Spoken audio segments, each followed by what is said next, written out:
আসসালামু আলাইকুম। নুসাইব ইসলাম কম্পিউটার একাডেমির পক্ষ থেকে আজকে ভিডিওতে স্বাগত জানাচ্ছি। আমি মোহাম্মদ নজরুল ইসলাম। আশা করি আপনারা সবাই ভালো আছেন। আমি আলহামদুলিল্লাহ ভালো আছি। শুরু করতে যাচ্ছি এমএস ওয়ার্ডের পঞ্চম ক্লাস। পঞ্চম ক্লাসে থাকবে বর্ডার অ্যান্ড শেড দেওয়া, শব্দ খোঁজা, শব্দ পরিবর্তন করা, সব সিলেক্ট করা এবং কোনো শব্দ মুছে ফেলার পর পুনরায় ফিরিয়ে আনা। তাই দেরি না করে চলুন ক্লাসটি শুরু করা যাক। আপনাদের কাছে রিকোয়েস্ট থাকবে, যারা আমার চ্যানেলটি এখনও সাবস্ক্রাইব করেন নাই অবশ্যই সাবস্ক্রাইব করে ফেলুন, পাশে থাকা বেল আইকনটি অন করে রাখবেন। ধন্যবাদ সবাইকে। আসসালামু আলাইকুম।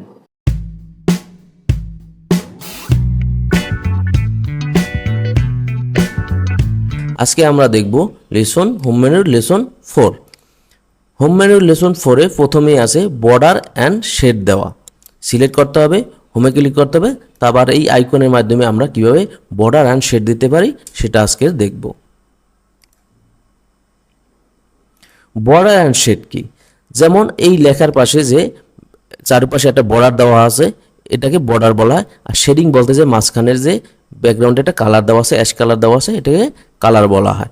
এখন এইভাবে কিভাবে আমরা এই নিচের লেখাটাকে লেখার উপরে বর্ডারটা দিব, বর্ডার অ্যান্ড শেডিংটা দিব। তো প্রথমে আমাকে সিলেক্ট করতে হবে, তারপর হোমে ক্লিক করতে হবে। এই যে নিচে এখানে দেখেন যে লেখা আছে নো বর্ডার লেখা আছে, কারণ কোনো বর্ডার দেওয়া নাই, তার জন্য কি এখানে নো বর্ডার আছে। আপনি ধরলেই নামটা চলে আসবে, এটা হলে বর্ডার। তারপর সিলেক্ট করতে হবে, তারপর এই ড্রপ ডাউন পাশে যে ড্রপ ডাউন এটা ক্লিক করতে হবে।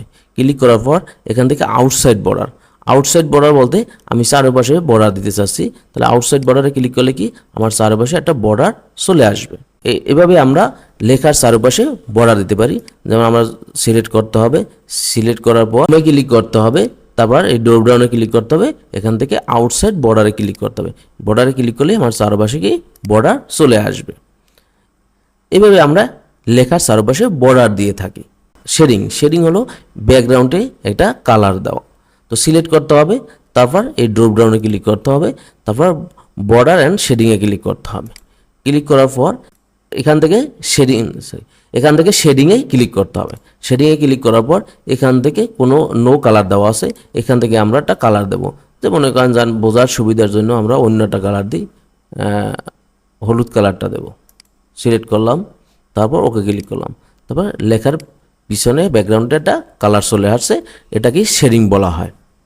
এটাকে আমরা অন্যভাবেও দেওয়া যায়, যেমন একই জিনিস কয়ভাবে দেওয়া আছে। যেমন সিলেক্ট করে আপনি কিন্তু এখান থেকে যে নিচি শেডিং, এখানে যে বাম পাশে যে শেডিং লেখা আছে এখান থেকে ইচ্ছে করলে দিতে পারবেন। তো একই জিনিস আসলে দুই জায়গায় দেওয়া আছে।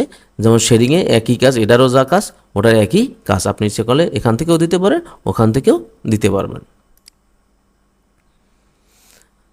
তাহলে আমার আবার দরকার নাই, তাহলে আমরা বাদ দিব কিভাবে? তো প্রথমে আমাকে সিলেক্ট করতে হবে, ড্রপ ডাউনে ক্লিক করতে হবে, এখান থেকে নো বর্ডারে যেতে হবে। ঠিক একইভাবে এখান থেকে সিলেক্ট করতে হবে, ড্রপ ডাউনে ক্লিক করতে হবে, নো বর্ডারে ক্লিক করলেই এখান থেকে বর্ডার চলে যাবে। ব্যাকগ্রাউন্ডে যে শেডিং কালারটা আছে ওইটা আমরা কীভাবে ব্যাকগ্রাউন্ডে যে কালারটা দেওয়া আছে ওইটা কীভাবে আমরা রিমুভ করব। সিলেক্ট করতে হবে, ড্রপ ডাউনে ক্লিক করতে হবে, তারপর বর্ডার অ্যান্ড শেডিংয়ে ক্লিক করতে হবে, তারপর এই শেডিংয়ে যেতে হবে। এখান থেকে নো কালার করে দিলে আপনার আর কোনো কালার, এখান থেকে নো কালার করে দিলে কোনো কালার থাকবে না। তারপর ওকে ক্লিক করলে আমার ওখান থেকে কালার চলে যাবে। আপনি এই কাজটা এখান থেকে করতে পারবেন। আমাকে সিলেক্ট করতে হবে, তারপর এই শেডিংয়ের ড্রপ ডাউনে ক্লিক করতে হবে, তারপর নো কালারে ক্লিক করলে আমার কালারটা চলে যাবে। এখন আপনি দুইভাবেই দিতে পারবেন, আপনি যেভাবেই দেন কাজ একই। তারপর আমরা এখানে আরও অনেক অপশন আছে। এগুলোর কাজ কি? এগুলোর কাজ হলো যে আমার অনেক সময় দেখা যায় লেখার নিচে শুধু বর্ডার দেওয়া, চারপাশে বর্ডার দরকার নাই, তখন আমরা কীভাবে দেবো? সিলেক্ট করতে হবে, তারপর এই ড্রপ ডাউনে ক্লিক করতে হবে। এখান থেকে লেখা আছে দেখেন বটম বর্ডার দিলে ক্লিক করলে নিচে আমার একটা বর্ডার চলে আসবে। আমি যদি এখানে বুঝতে পারবেন টপ মানে উপরে হবে, লেফট মানে লেফট কর্নারে এরকম দাগ বর্ডার হবে, রাইট মানে এই কর্নারে রাইট হবে। আমি একটু প্র্যাকটিক্যালি দিয়েই দেখাই। যেমন আমরা টপ বর্ডার দিলে কি এটা টপে একটা বর্ডার চলে আসবে। আমরা যদি লেফট দিতে চাই তাহলে লেফটে বর্ডার চলে আসবে। আমি যদি রাইটে দিতে চাই, এখানে কোনো বর্ডার নেই, এখানে কিন্তু বর্ডার আছে, তার এখান থেকে রাইট বর্ডারে ক্লিক করলে আমার চারিপাশে দেওয়া যাবে। ঠিক এই কাজটা আপনি আলাদা আলাদাভাবে করতে পারেন, অথবা আমরা সিলেক্ট করে সহজে কী করতে পারি, এখান থেকে আউটসাইড বর্ডারে দিলে আমার চারপাশে চলে আসবে। আপনি আলাদা আলাদাভাবেও দিতে পারেন এবং আউটসাইড বর্ডার দিয়েও দিতে পারবেন। কিন্তু এখানে অনেক সময় দেখার দরকার হয় যে আমরা নিচে শুধু দরকার, এছাড়া দরকার হয় না। তাহলে আপনি এগুলো নিচেরটা বাদ দিয়ে আর তার সবগুলো উঠেই দেন, উঠেই দিলাম আমরা, উঠে দিলেও আমার শুধু এরকমের দরকার হয় যে নিচে শুধু একটা বর্ডার দেওয়া, সেক্ষেত্রে আমরা এটি ইউজ করতে পারি। সেক্ষেত্রে আমরা এখান থেকে বটম বর্ডার দিতে পারি। আর যদি আমার সব চারিপাশে বর্ডার দেয়, তখন আমরা সব চারিপাশে বর্ডারের দরকার, তখন আমরা আউটসাইড বর্ডার দেব। এখন এই লেখার চারপাশে যদি আমি কোনো এই বর্ডারটা আমি বিভিন্ন ডিজাইন করতে পারি, তাহলে আমরা বর্ডারটা কীভাবে বিভিন্ন ডিজাইন করব। তারপর ড্রপডাউনে ক্লিক করতে হবে, বর্ডার অ্যান্ড শেডিংয়ে যেতে হবে। যাওয়ার পর এখান থেকে বক্স সিলেক্ট থাকবে, ডান পাশেই দেখেন স্টাইল লেখা আছে। স্টাইল লেখার পাশে চারপাশে এখানে বিভিন্ন ডিজাইন আছে।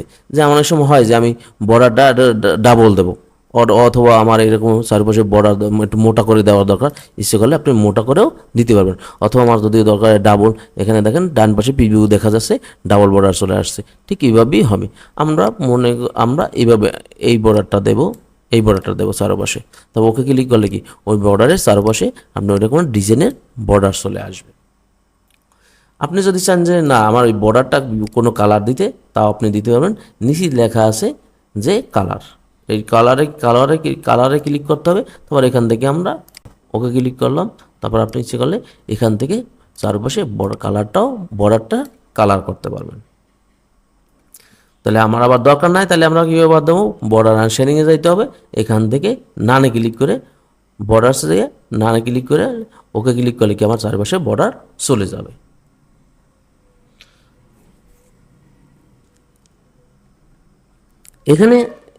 এখানে আমরা বর্ডার দেখলাম। এখানে দেখেন আরেকটা আমরা বর্ডার শিখছি আর শেডিং শিখছি। মাঝখানে আছে পেজ বর্ডার। পেজ বর্ডারের কাজটা কি, যে পেজ বর্ডারের কাজ হলো পেজ বর্ডার সিলেক্ট করতে হবে। তারপর এখান থেকে বর্ডার চুজ করতে হবে, আমি যে কোন বর্ডারটা দেব। এখান থেকে আমি এই বর্ডারটা দেবো। মনে করেন এখান থেকে ইচ্ছে করলে আপনি কালার চুজ করতে পারবেন যে আমি কোন কালার দেবো। আমরা বেগুনি কালারটা দিলাম। ডান পাশে কিন্তু প্রিভিউ আছে কী রকমের কালারটা আসবে। তারপর ওকে ক্লিক করতে হবে। এটা হলো পেজের চারপাশে কালার হবে। এটা হলো পেজের চারপাশে বর্ডার দেওয়া। বর্ডার্স মানে কি কোনো লেখার চারপাশে বর্ডার দেওয়া। পেজ বর্ডার মানে কি পেজের চারপাশে বর্ডার দেওয়া। আর শেডিং মানে বর্ডারের ভিতরে কালার করা। তাহলে এখানে পেজ বর্ডারে আরও একটা অপশন আছে, সেটা হলো যে নিচে আর্ট মানে কি আমি যদি এই বর্ডারটা কোনো ডিজাইনে দিতে চাই, তাহলে আমরা কিভাবে দেব। তাহলে এই আর্টে ক্লিক করার পর নিচে আছে নাম লেখা আছে, এই ড্রপডাউনে ক্লিক করতে হবে। এখানে দেখেন বিভিন্ন আইকন আছে, এইগুলোর মাধ্যমে আপনি চারপাশে বর্ডার দিতে পারবেন। যেমন আমরা এইটা সিলেক্ট করলাম, সিলেক্ট করতে হবে। তবে ওকে ক্লিক করলে কি এরকম বিভিন্ন ডিজাইনের মানে ওই ডিজাইনের বর্ডারটা চলে আসবে। ড্রপডাউনে ক্লিক করতে হবে, বর্ডার অ্যান্ড শেডিংয়ে ক্লিক করতে হবে, বর্ডারসে ক্লিক করতে হবে, পেজ বর্ডারে ক্লিক করতে হবে। তারপর এখান থেকে আর্টের নিচেই দেখেন এখান থেকে ইচ্ছে করলে আপনি যে কোনো বর্ডার আপনি দিতে পারবেন। যেমন আমরা এখন এটা দেবো, সিলেক্ট করে ওকে ক্লিক করলে আপনি চারপাশে বর্ডারটা চলে আসবে। এখন আমার এই পেজ বর্ডারটা দরকার নাই, তাহলে কি করতে হবে, পেজ বর্ডারে গিয়ে এখানে নানে ক্লিক করে ওকে ক্লিক করলে কি আমার পেজের চারপাশে বর্ডারটা চলে যাবে। তো এইভাবেই আমরা আসলে পেজের বর্ডার কোনো লেখার বর্ডার এবং পেজের বর্ডার দিয়ে থাকি। আশা করি বুঝতে পারছেন। এবার আমরা দেখব শব্দ খোঁজা। হোমে ক্লিক করতে হবে, ফাইন্ডে ক্লিক করতে হবে, রাইট ফাইন্ড ওয়ার্ড, তারপর ফাইন্ড নেক্সট ক্লিক করতে হবে। কিবোর্ড কমান্ড হচ্ছে Ctrl+F। মানে শব্দ খোঁজা বলতে কি যে এইটার মানে এই বায়োডাটার ভিতরে আমার একটা শব্দ আছে, এটা আমি খুঁজে পাচ্ছি না। তখন আমরা কিভাবে এই শব্দটাকে খুঁজবো সেটা এখন দেখব। যেমন হোমে ক্লিক করতে হবে, তারপর ফাইন্ডে ক্লিক করতে হবে। যে শব্দটাকে আমি খুঁজতে চাচ্ছি সেই শব্দটা এখানে লিখতে হবে। যেমন আমি এখানে নুসাইফে নামে একটা ওয়ার্ড আছে, সেই ওয়ার্ডটা কোথায় আছে সেটা খুঁজবো। যেমন এখানে লিখতে হবে NUSAIFA। দেখেন নুসাইফে লেখাটা কোথায় আছে, ও দেখাই দিতেছে যে অমুক জায়গায়, এরকম ব্যাকগ্রাউন্ডে একটা কালার দিয়ে দেখাই দিতেছে যে অমুক জায়গায় আছে। এইটা আর একটু বোঝার জন্য আর একটু ক্লিয়ার করার জন্য আমি আর একটু অপশন নিই। যেমন আমরা এখানে একটা পেজ আছে, মনে করেন আমার 10টা পেজ নেব, কন্ট্রোল এন্টার দিলে আমার নতুন পেজ, যেমন আমার এখান থেকে পেজ শেষ, এখন আমরা নতুন একটা পেজ নেব কীভাবে, কন্ট্রোল এন্টার দিলে নতুন পেজ চলে আসবে। এখানে আমি 6টা 7টা 8টা 9টা 10টা পেজ নিলাম।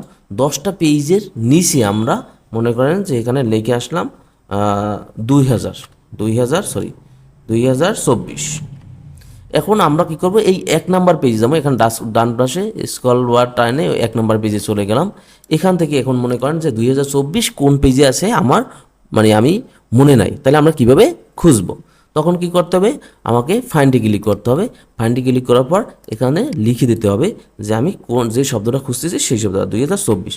দেখেন আমি কিন্তু 1 নম্বর পেজে ছিলাম, 10 নম্বর পেজে গিয়ে মানে 10 নম্বর পেজে নুসাইবে ইসলাম লেখা 10 নম্বর পেজে আমার 2024 লেখা ছিল।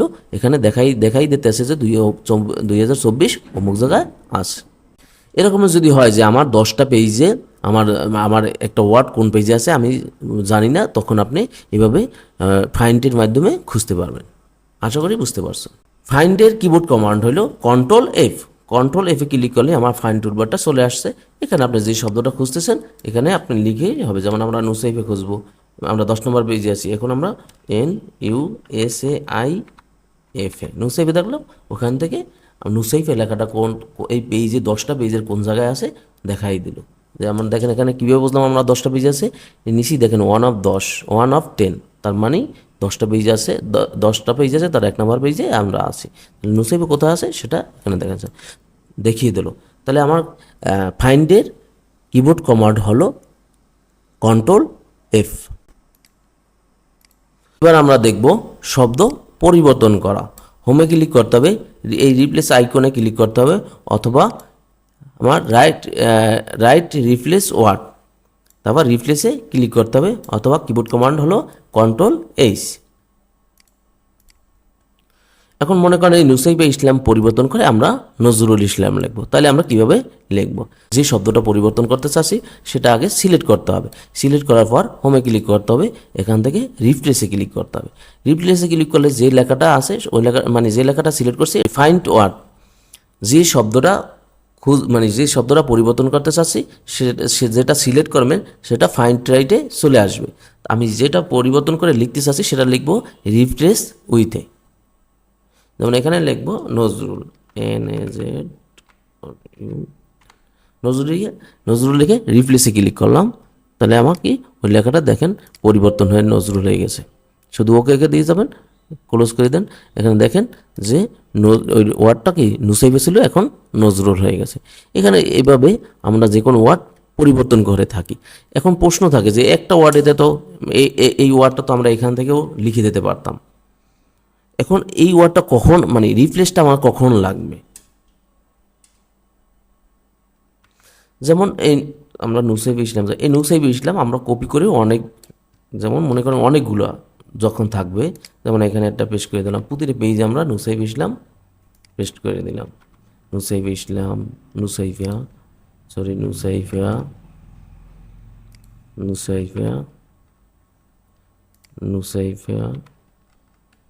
এরকম আমরা যখন আমার দেখা গেল কি একই লেখা অনেকগুলো আমার লেখা আছে, একই একটা ওয়ার্ড অনেকগুলো আছে,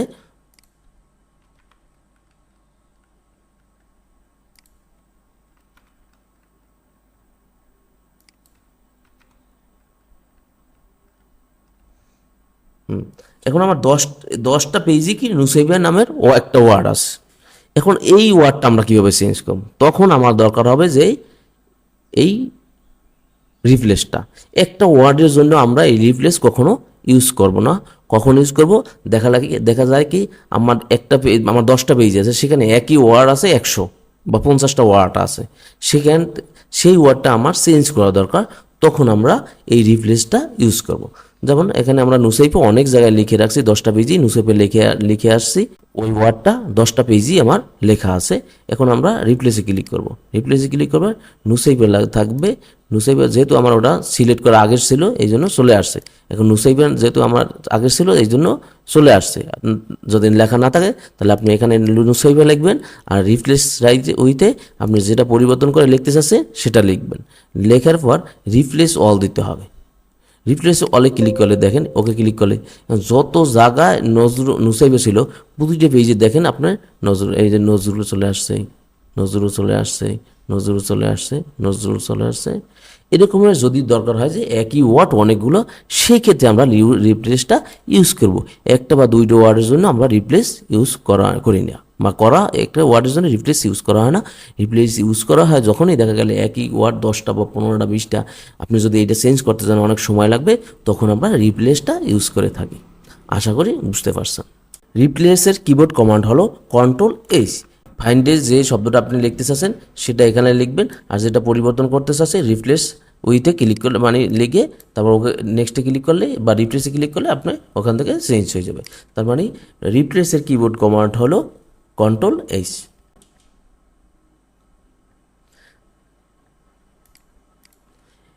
এবার আমরা দেখব সব সিলেক্ট করা। হোমে ক্লিক করতে হবে, সিলেক্ট আইকনের মাধ্যমে কিবোর্ড কমান্ড হলো Ctrl+A। যেমন আমরা মাউস চেপেও কিন্তু সিলেক্ট করতে পারি, মাউস চেপে ধরে টান দিয়ে সিলেক্ট করা যাবে, দেখা গেলে একটু সময়ের ব্যাপার। এখন এই পুরা পেজটি আমার সব সিলেক্ট করা দরকার, তখন আমরা কিভাবে করব? তখন আমরা হোমে ক্লিক করতে হবে, তারপর এই সিলেক্ট অপশনে যাইতে হবে, ড্রপ ডাউনে ক্লিক করতে হবে, এখান থেকে সিলেক্ট অল প্রেস করতে হবে। ক্লিক করলে আমার পেজে সব সিলেক্ট হবে।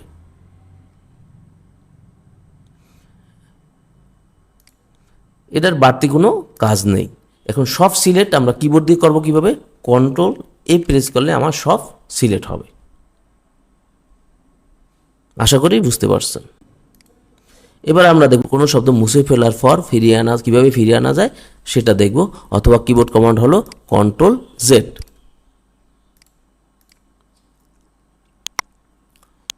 যেমন আমি এই প্যারাগ্রাফটা মুছে ফেলবো, এটা আমার দরকার নাই, কি আমরা হোমে ক্লিক করে কাটে ক্লিক করলে ওই লেখাটা আমার মুছে যাবে। এখন আমার এটা আবার ফিরে আনা দরকার, তখন কি করব?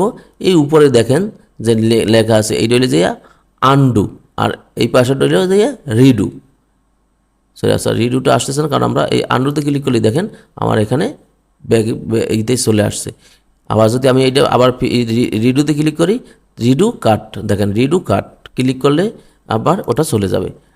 এটা দিয়ে আপনার ব্যাগে মানে আনডু কাট ক্লিক করলে আবার চলে আসবে, আবার রিডু কাট দিলে আবার ওটা চলে যাবে। তো এইভাবে আমরা কোনো শব্দ মুছে ফেলার পর এই আন্ডুর মাধ্যমে আমরা এটা ব্যাগে ফিরিয়ে আনতে পারি। অথবা কিবোর্ড কমান্ড কি, এটা মুছে ফেললাম, সিলেক্ট করলাম, কাটে ক্লিক করলাম, কিবোর্ড থেকে Ctrl+Z প্রেস করলে আপনি ওটা চলে আসবে। আশা করি সবাই বুঝতে পারছেন। আজকের এই পর্যন্তই। আসসালামু আলাইকুম।